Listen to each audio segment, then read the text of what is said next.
روزہ صرف اکل و شرب سے رک جانے کا نام نہیں ہے، یہ اپنے کانوں کو بھی روزہ دار بنانا ہوتا ہے، اپنی زبان کو بھی روزہ دار بنانا ہوتا ہے، اپنی آنکھوں کو بھی روزہ دار بنانا ہوتا ہے۔ تمہارا ایک ایک عمل، تمہارا ایک ایک رویہ، تمہاری ایک ایک حرکت، تمہاری ایک ایک سکنت روزے سے ہو جائے تو یہ پورا جسم سر سے لے کر پاؤں تک جب روزہ دار ہوگا تو پھر وہی روزہ ہے جس کے بارے میں فرمایا گیا ان اللہ و ملائکتہ یصلون علی المتسحرین۔ سنو اگر روزہ ہو تو اس کا جمال کیا ہے، اس کا پروٹوکول کیا ہے۔ فرمایا اللہ روزہ رکھنے کے لیے جو سحری کرنے بیٹھتے ہیں ان پہ رحمتوں کا نزول فرماتا ہے کہ یہ بندہ اب روزہ رکھنے لگا ہے، اب اس کی آنکھ نہیں بھٹکے گی، اب اس کا خیال نہیں بہکے گا، اب اس کی سوچوں میں آوارگی نہیں آئے گی، اب اس کی زبان جھوٹ نہیں بول سکتی، یہ غیبت نہیں کر سکتی، یہ کسی کا برا نہیں سوچ سکتا، اس کے اٹھنے والے قدم خیر کی طرف ہی جائیں گے اور اس کے اٹھنے والے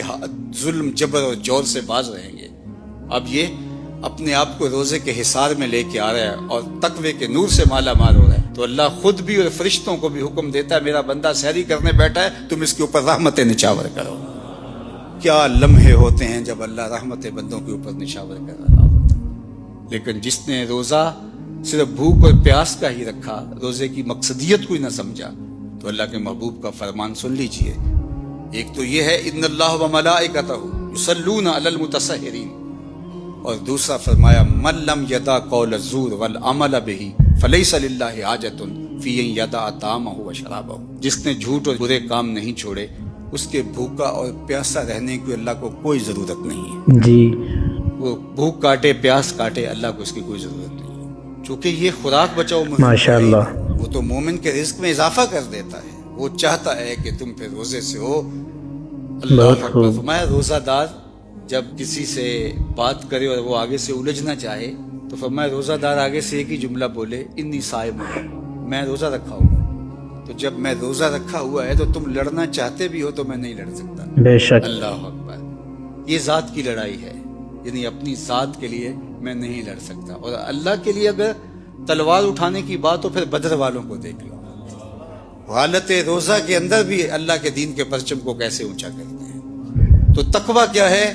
تقویٰ اپنے آپ کو ان گناہوں سے بچانا ہے جو اللہ جل شانہ کی ناراضگی کا سبب و ذریعہ ہوتے ہیں۔ سورہ طلاق میں ارشاد فرمایا وَمَن يَتَّقِ اللَّهَ يَجْعَل لَّهُ مِنْ أَمْرِهِ يُسْرًا۔ جی بے شک۔ تقویٰ اختیار کرتا ہے پھر اللہ جل شانہ اس کے کام آسان فرما دیتا ہے، زندگی سوکھی ہو جاتی ہے۔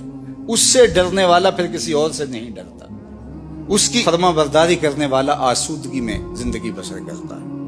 پھر ارشاد فرمایا یا ایھا الذین آمنوا ان تتقوا اللہ، اے ایمان والو اگر تم اللہ سے ڈرنے لگ جاؤ گے، تقوی اختیار کرنے لگ جاؤ گے تو پھر کیا ہوگا؟ یجعل لکم فرقانا، وہ تمہیں فرقان عطا کر۔ فرقان کیا ہے؟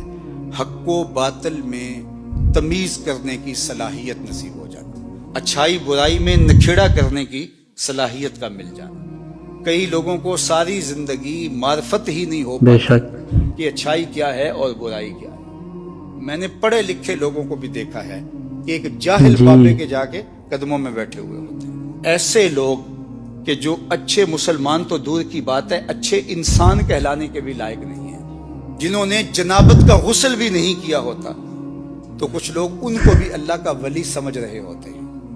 کیوں سمجھ رہے ہوتے ہیں؟ اس لیے کہ یہ خود متقی نہیں ہے، اللہ ان کو امتیاز کرنے کی صلاحیت عطا نہیں کرتا۔ تو فرمایا کہ اگر کوئی تقوی کے نور سے مالا مال ہو جاتا ہے اللہ اس کو فرقان عطا کرتا ہے، اور یہ بہت بڑی دولت اللہ کسی بندے کو عطا فرمائی، اور وہ کیا ہے؟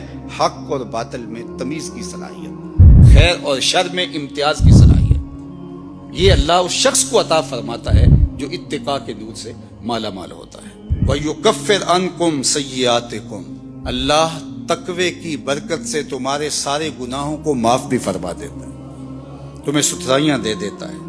وَيَغْفِرْ لَكُمْ، اور اللہ تمہیں معاف بھی فرما دیتا ہے اور تمہیں غفران و رحمت کے پردوں میں بھی ڈانپ لیتا ہے۔ وَمَن يَتَّقِ اللَّهَ يَجْعَل لَّهُ مَخْرَجًا، جو اللہ سے ڈرنے لگ جاتا ہے، تقوی اختیار کرنے لگ جاتا ہے، اللہ اس کے لیے مخرج پیدا کر دیتا ہے۔